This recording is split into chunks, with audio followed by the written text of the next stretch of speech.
साल 1661 फ्रांस के वित्त मंत्री फुकेट ने राजा लुई का विश्वास हासिल करने और उन्हें खुश करने के लिए अपने महल में एक भव्य पार्टी का आयोजन किया। यह पार्टी इतनी शानदार थी कि सभी लोग उसी के बारे में बातें कर रहे थे।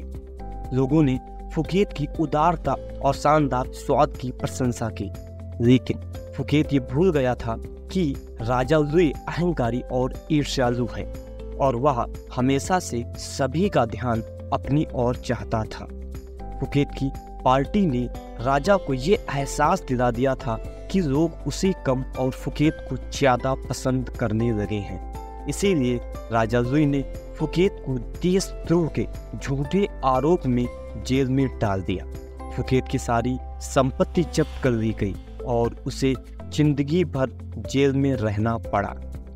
यदि किसी कंपनी में आप अपने बॉस से अपने आप को बेहतर प्रेजेंट करते हैं या कोई बड़ी समस्या हल कर लेते हैं, तो हो सकता है वे खुश होने के बजाय असुरक्षित महसूस करें। इससे आपके प्रमोशन में देरी हो सकती है या फिर आपको कोई महत्वपूर्ण प्रोजेक्ट ना मिले।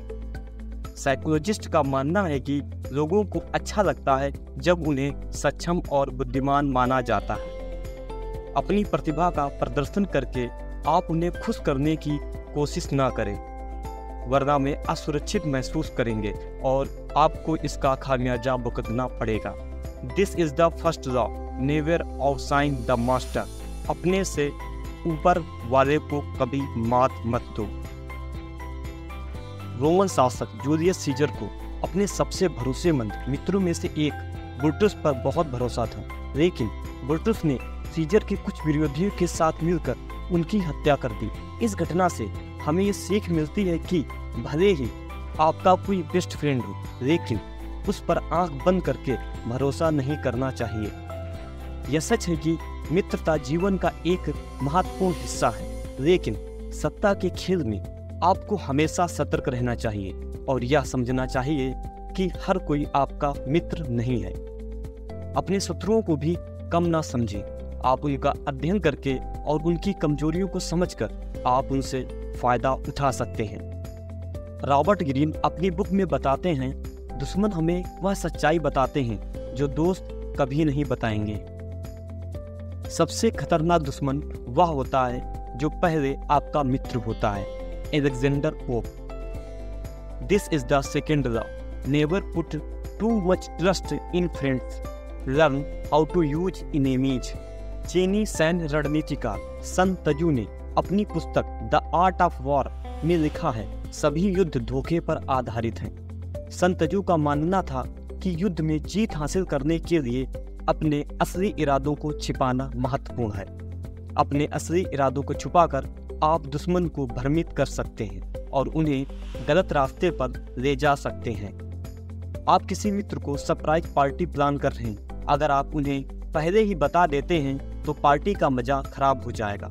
अपने इरादों को छिपाकर आप सरप्राइज बनाए रख सकते हैं। किसी चीज के दाम पर बातचीत करते समय अपने असली दाम को जाहिर ना करना फायदेमंद हो सकता है। यदि आप विक्रेता हैं तो आप थोड़ी ऊंची कीमत बता सकते हैं ताकि बाद में थोड़ा कम करने पर आप खरीदार को लगे कि उन्हें अच्छा सौदा मिला है। वहीं यदि आप खरीदार हैं तो आप अपनी दिलचस्पी को बहुत जल्दी जाहिर ना करें ताकि विक्रेता दाम कम करने को तैयार हो जाए। शक्ति का पहला नियम छिपाना है। रे डालियो। सभी युद्ध धोखे पर आधारित होते हैं। सन तजू। साइकोलॉजिस्ट का मानना है कि लोग अस्पष्टता को पसंद नहीं करते हैं। उन्हें इरादे छिपाकर आप लोगों को उत्सुक बना सकते हैं और उनका ध्यान अपनी ओर खींच सकते हैं। This is the third law, conceal your intention. अपने इरादे छुपाए रखें। मौर्य साम्राज्य के प्रसिद्ध कूटनीतिज्ञ चाणक्य को उनकी कम बोलने लेकिन प्रभावशील बातचीत करने के लिए जाना जाता था। वो सही समय पर संक्षेप में अपनी बात कहते थे, जिससे उनकी बात का अधिक प्रभाव पड़ता था। इंग्लैंड की महारानी एलिजाबेथ अपनी बुद्धिमत्ता और कुशल कूटनीति के लिए जानी जाती थी। वह कम बोलती थी लेकिन उनके हर शब्द का वजन होता था। उनकी इस आदत ने उन्हें एक मजबूत और रहस्यमयी शासक के रूप में स्थापित किया था। हम जितना कम बोलते हैं उतना ही अधिक हम दूसरों को सोचने पर मजबूर कर देते हैं। Claude Adrian हेल्वेटियस। ईश्वर ने हमें 2 कान और 1 मुंह दिया है ताकि हम दूसरों को 2 गुना सुन सके और आधा बोल सके। एपिक्टेटस। रिसर्चेस बताते हैं कि कम बोलने वाले लोग अधिक आत्मविश्वास से भरे होते हैं और विनम्र माने जाते हैं। साथ ही वे दूसरों की बातों को ध्यान से सुन पाते हैं, जिससे उन्हें परिस्थिति को बेहतर ढंग से समझने में मदद मिलती है। इसका मतलब है कि आपको सिर्फ वही बात कहनी चाहिए जो जरूरी हो। ज़्यादा बोलने से आप अनजाने में गलती कर सकते हैं या दूसरों को आपकी कमजोरियों का पता चल सकता है। This is the 4th law, always say less than necessary. हमेशा कम बोले, ज़्यादा समझे।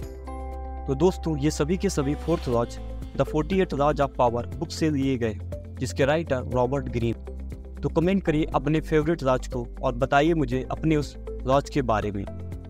ऐसे ही नॉलेजेबल कंटेंट को कंज्यूम करने के लिए सब्सक्राइब करिए आपके अपने इस चैनल को और बने रहिए मोटिवेशन की इस जर्नी में हमारे साथ। And finally, thanks for watching.